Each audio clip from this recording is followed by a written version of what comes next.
Today we are going to show you how to put together your Yealink T23 phone.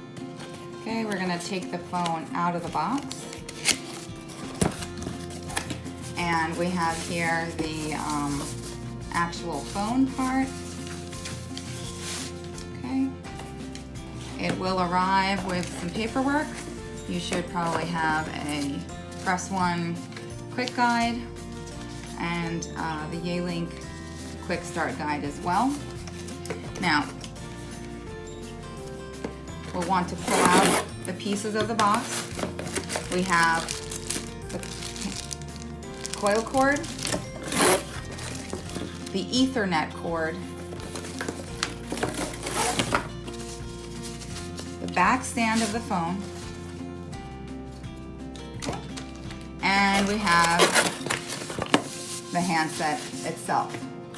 Okay, you may also have a power cord if it was shipped to you. Now, in order to put the pieces together, okay, we're going to take the coil cord, plug one end in to the back of the handset, okay, and the other end will go into the back of the phone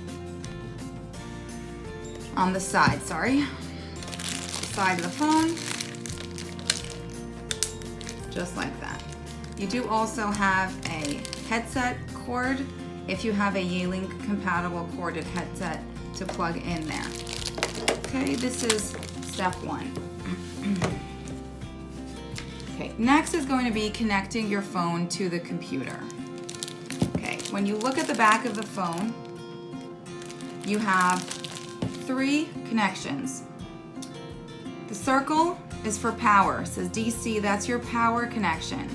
If you have power sent to you, you will use the power cord, plug power in here, and then plug the other end into your outlet. If you don't have a power cord, then the assumption may be that you have power over Ethernet. Now, in order to get the power over Ethernet and connection to your internet, you want to plug the cable, the Ethernet cable that comes with the phone. One end will go into the internet right here,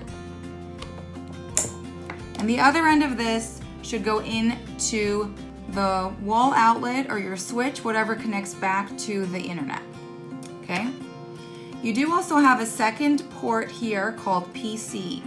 If you'd like, you can take another Ethernet cord and connect your PC to the phone, which is already connected to the internet. So this internet connection connects to the wall or to your switch directly to the network, and then you can connect another cord separately from your PC to this connection in order to connect your PC to the internet through your phone.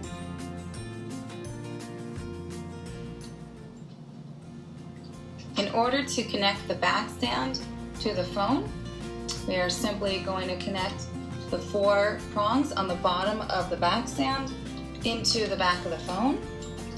Okay, so you're going to connect these 4 sections in and gently push up so it slides up firmly, and then your phone will stand beautifully with the rubberized bottoms